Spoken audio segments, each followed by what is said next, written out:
Welcome to 35 West. I'm Ryan Berg, Director of the Americas Program at CSIS and host of the 35 West podcast.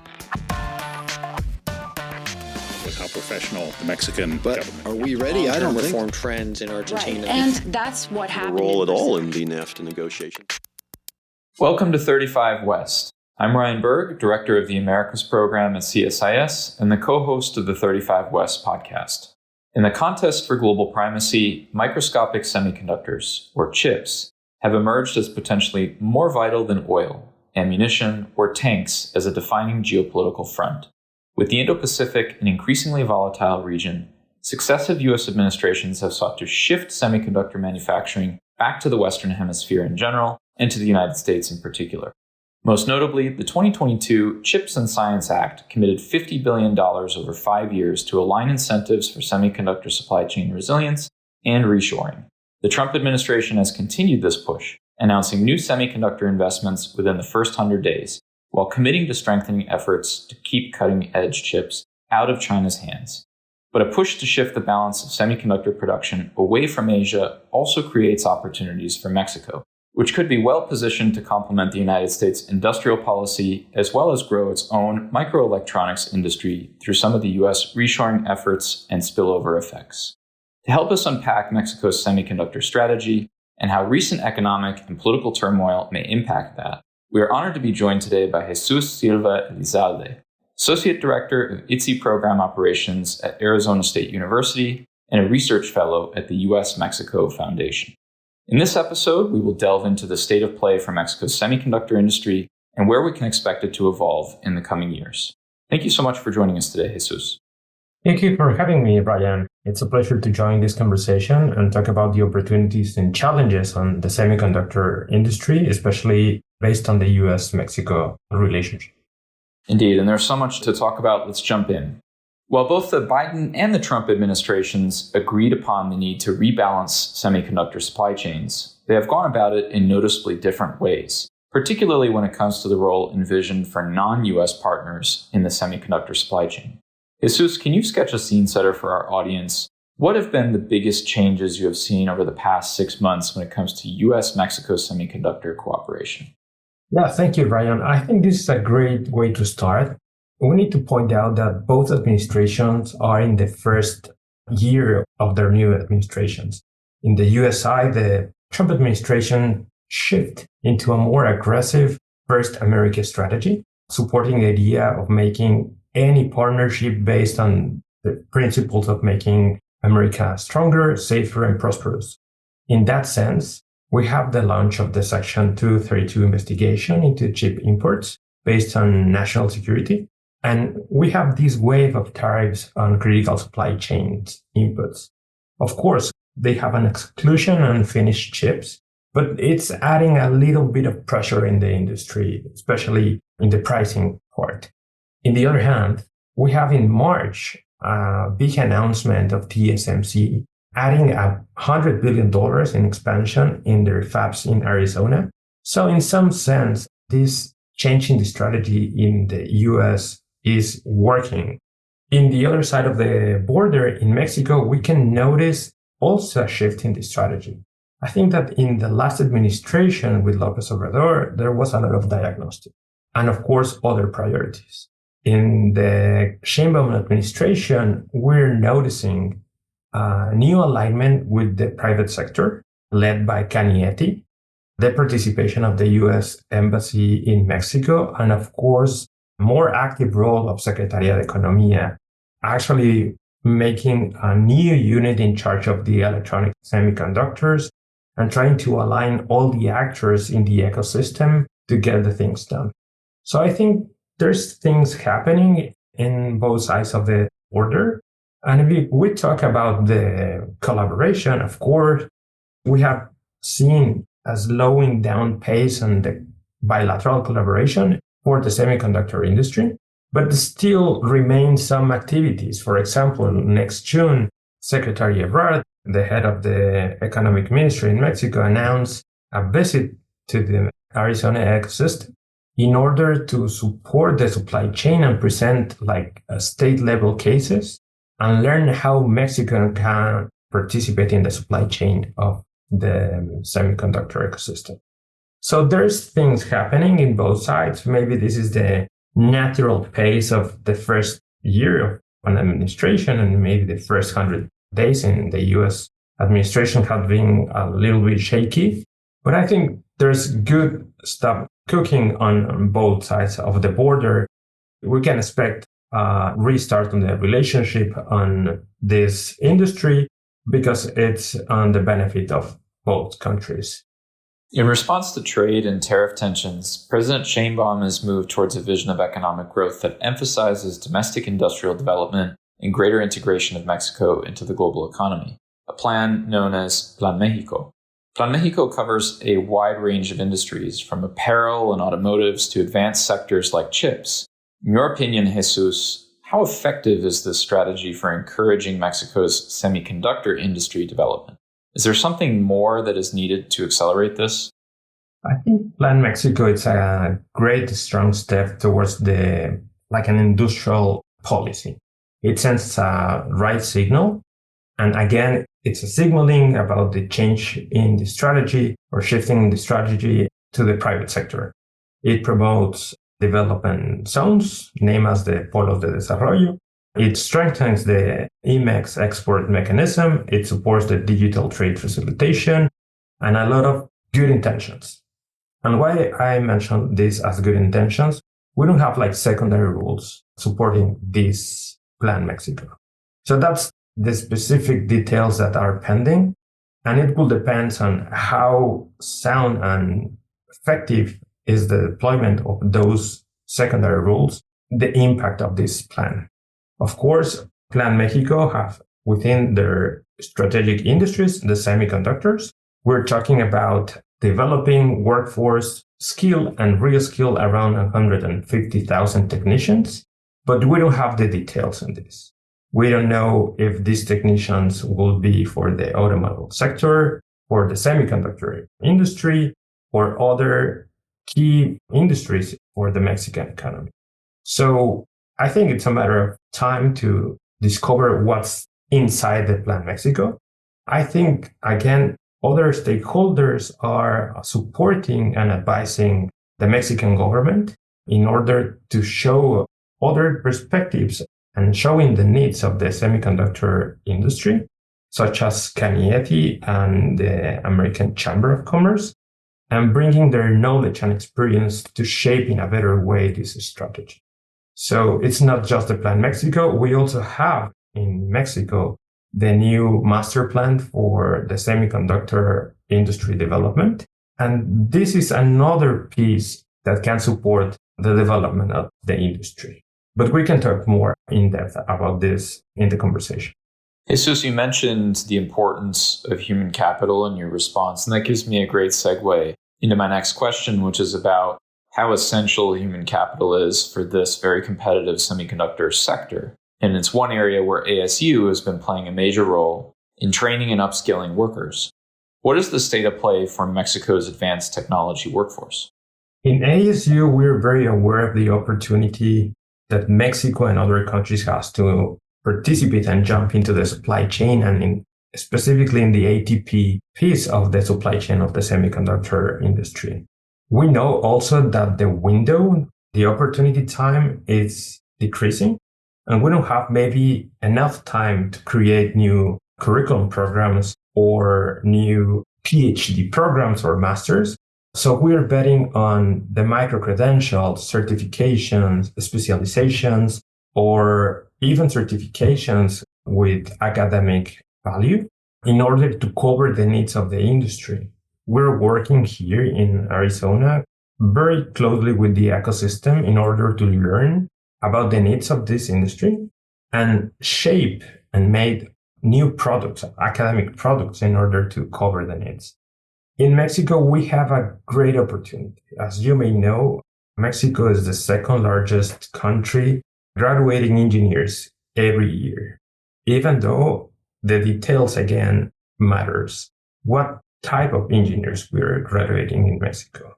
According to SIA, in their report of 2023, we're gonna shortfall in the engineers or technicians working or prepared to jump into the semiconductor industry. And that's the same case for Mexico. We were talking about the master plan led by Cañete. One of the goals in this plan is to increase the participation in at least 10% in the next 5 years. If that happens, we will need around 40,000 engineers and technicians in Mexico, strongly related with skills, capabilities on the semiconductor industry. And we are not preparing the pipeline of talent in this moment to attend that.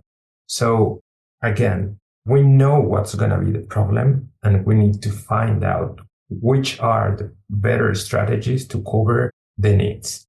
I think that 5 years sounds like a lot of time, but in workforce development wise time, I think we are behind to address this problem.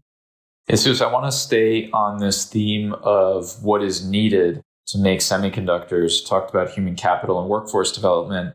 Mexico is also home to important raw material inputs needed to make semiconductors, including fluorspar used to produce hydrofluoric acid, which in turn is used for etching chips. How is Mexico thinking about not just increasing competitiveness in the actual production of semiconductors, but also the upstream inputs into the supply chain? I think that's a great question to address. One of the main challenges in Mexico is to find out if we have enough supply chain. If we have a supply chain, we're intensive in the use of semiconductors. We are the country number, I think, between the top 10 countries importing advanced chips because our other key industries, such as medical equipment or automobile sector, but we are not producing our own. We have a good role or a good share in the legacy type of chips, those utilized on electronics and appliances. And that's also a good opportunity. If you see the numbers of the cumulative annual growth on those markets, like talking about appliances, the forecast is an increase of between 8 to 13%. So there's a market still for what Mexico is trying to produce, the legacy chips. Going back to the question about the raw materials, we have experience in the north part of Mexico, especially in Coahuila, Chihuahua, and Zacatecas, transforming these materials and bringing or adding value in that transformation. Now in Mexico, there's a new project that talks about the corridor between Saltillo and Nuevo León or Monterrey in order to jump into some specific processes in the supply chain of the semiconductors. But I think this is a good time to think bigger, right? It's not just a couple of states aligning their incentives or goals to participate in transformed raw materials. In the case of Coahuila, with a love story, a lot of history working on materials and minery, but also with all the border states. There's an interesting program that it's expected to have like a complete belt of suppliers of the back-end processes of the ATP part of the chain in order to supply their neighbors in the other side of the border for the front-end process. The winner-take-all nature of the chip industry, combined with the breakneck pace of technological innovation, means that while there is significant potential, the window for competitive new entrants to the semiconductor market is also closing rapidly. How is the present uncertainty caused by ongoing disputes over tariffs impacting the semiconductor industry in the United States and in Mexico? What risks does this pose for both countries' competitiveness in the chip sector? I think this is not just impacting the semiconductor industry. Tariff uncertainty has become one of the top risk factors of the industry. The current 232 investigation into semiconductors, combined with the newly imposed tariffs on the supply chain inputs, including, of course, the finished chips, create a complex and unstable pricing environment. According to the SIA, the Semiconductor Industry Association, the semiconductor contents accounts for the 60% of the cost of the advanced systems, such as those used in data centers that we have in Amazon with one of the biggest data centers, and the increasing use in AI. So everything I think is correlated. If we are not giving enough planning time or enough time to plan for pricing, and we're increasing the use of these kind of devices or chips, we're going to face like challenging times. For Mexico, the implications are equally serious. Exports rely heavily on the cross-border integration and the predictability logistics. There are some reports outlining the volatility and trade disruptions that can undermine the Mexico position in the ATP and their intention to jump into the supply chain. Not just, again, because of just the semiconductor industry, but also the industries related with the use of these devices. Some of these sectors in Mexico, as the electronics, medical devices, industrial system, and of course, the automobile sector. Well, Mexico is yet to make a play in the most advanced chip design and manufacturing, as you mentioned in one of your previous answers, Jesus. It has a robust history producing less advanced so-called legacy chips, things that are in electronics and manufactured devices, what we call nowadays the Internet of Things. Do you see this continuing to be Mexico's role in the global semiconductor industry, or are there opportunities for the country to capture higher rungs of complexity? I think there's a good chance to take advantage of this strength of Mexico. Now, Mexico is playing a key role in the legacy chip production and using these advantages to fulfill their own demand. As you may know, one of the strengths of Mexico is the electronics. And these devices are heavily used in automobile sectors, as I mentioned, industrial equipment and medical devices. The forecast for the growth of these sectors is around 8% in the global demand. So I think there's a good opportunity for Mexico to specialize in this specific type of products. In the other hand, if we can jump into more advanced processes, it will depend on several things. One of those is, of course, the workforce development. Currently, we don't have enough technicians and engineers specialized that can jump into the more advanced manufacturing processes, not just in Mexico, but around. We have good efforts from some companies, local companies in Mexico, as U.S in Querétaro, Circufy in Jalisco, and we are advancing, I think, in a good pace in advanced design in Jalisco too. But this part of the Jalisco Tech Act is like a type of CHIPS Act of the government of Jalisco in order to support the workforce development for advanced design and in general to bring more talent to the semiconductor industry. But I think that's a key element if we want to participate in more advanced processes. It will depend on our capability to build up more and better trained workforce in Mexico. The environmental impact has been an area where critics have been very prominent. Semiconductor manufacturing specifically is very water intensive. Much of Mexico, as you know, Jesus, features an arid climate. What is the role of water scarcity and semiconductor manufacturing in Mexico? How does this pose a challenge to Mexico gaining a greater section of the supply chain? This is a great question, Ryan. I think not just for the semiconductor industry, Mexico is struggling with scarcity of water. And we used to name the common suspects in our trade relationship. One of those is the agri-food and specifically the avocados. And we can learn about how we can exploit a specific product and the unexpected outcomes if we don't think about the environmental externalities of that activity. The same happened with the semiconductors. I think the Mexican government is aware of this priority. In that sense, I think in June of 2024, the government created this decree in order to promote Mexico as a semiconductor country or attractive country for the semiconductor industry.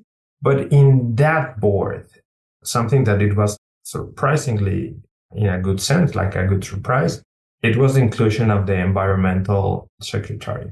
Why? Because we learn from other experiences in our commercial and industrial sectors that the environment matters and the social impact of the industrial activities in some regions of our country. Now we are facing scarcity, as you mentioned, in Michoacán as a result of the over abuse, the growth of avocados. And we should learn about those experiences in order to make a more responsible decisions when we start new processes or new industries and bringing the environmental matters into the conversation. Despite all of the current tensions, Mexico and the United States have convergent interests in preserving resilient supply chains for some of the most critical technologies. A key concern, however, from the United States is that Mexico could present a backdoor for China, either to import its own products to the United States through the U.S. Mexico-Canada agreement at reduced tariff rates, or potentially, in the case of semiconductor technology, to circumvent U.S. export controls on critical semiconductors going to China. What can Mexico do to shore up its defenses against possible PRC industrial espionage? For this is a valid concern, not just for the semiconductor industry, but in general for the trade relationship between Mexico and the U.S.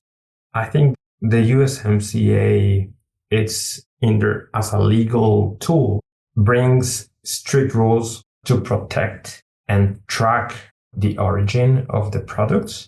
We have the example in the automobile sector with the rules of origin and how the mechanisms under the trade agreement are working in order to avoid these kind of activities or being the backdoor of China, right? Of course, there's an active role that the Mexican government needs to take in this end. And I think we also have good signaling to address this concern that it's, again, a very valid on the semiconductor industry. I want to point out that Mexico has begun to modernize the institutional framework, at least for the IP, the intellectual property. That is one of the main concerns. In the same decree that I was mentioning earlier in this conversation, it was also included the Mexican Institute for the Industrial Property. And this is also one of the goals of the master plan for the semiconductor industry development of CANIETE. They are trying to enhance the traceability of the supplies, aligning the standards with the international norms and upgrading the customs infrastructure. I think that's key, not just for the semiconductor industry, but in general for the trade relationship between Mexico and the US. I'm confident that the USMCA and their rulings, the agreement in general, will protect not just Mexico, but Canada and the US to have like a very transparent and traceable trade relationship to avoid any kind of concern related with the influence of China into this regional integration. It is also important to consider the role of Canada, which is home to several important semiconductor companies within the North American bloc. So what is the state of Mexico-Canada cooperation in the semiconductor industry? Are there any opportunities for strengthening this relationship? Mexico and Canada cooperation in semiconductors is still nascent. I can't recall like in a specific case of something happening on the ecosystem of the semiconductors, but I think there's a huge potential that's undeniable. Canada brings clear strengths on the advanced materials, the R&D capacity, and the upstream capabilities. And Mexico offers a very cost-competitive manufacturing, regional proximity, and a robust electronic export base. So I think both countries have their own strengths. Of course, Canada have this huge amount of raw materials closely related with the supply chain of the semiconductors. And Mexico offer the experience to transform those materials, those chemicals, those bulk gases into products that can jump into other key or strategic industries. So I think even when I can't recall like a specific case happening or ongoing, I think there's a huge potential. And of course, in the middle of these tariffs ambience, I think there's a good chance for Mexico and Canada to bring that relationship closer and work together in order to strengthen their role in the semiconductor industry. Jesús, this has been a wide-ranging conversation. I think we've covered a lot of ground.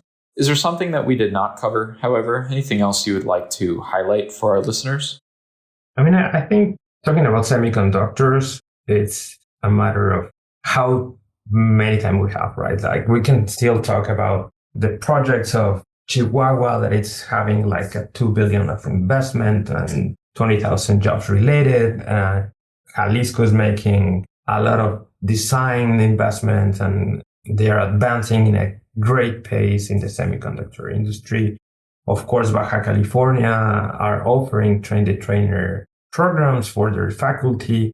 I think we can talk about the state level strategies that it's something that I think we need to recognize.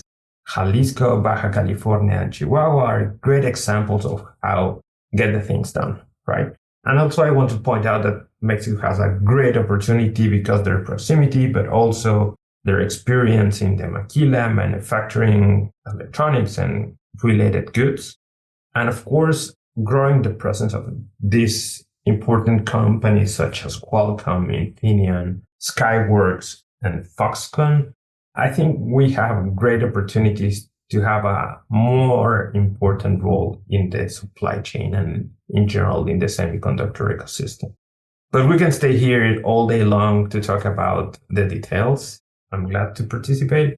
And I want to thank you for the opportunity to talk about Mexico. And maybe I just want to finish with a final reflection. I think semiconductors are no longer just a sector or an industry. It's the backbone of our modern economies. Some authors mention this as the new oil. I think as the oil, it will bring opportunities, but also challenges, not just in the economic stage, but also like the social, environmental, and other spheres.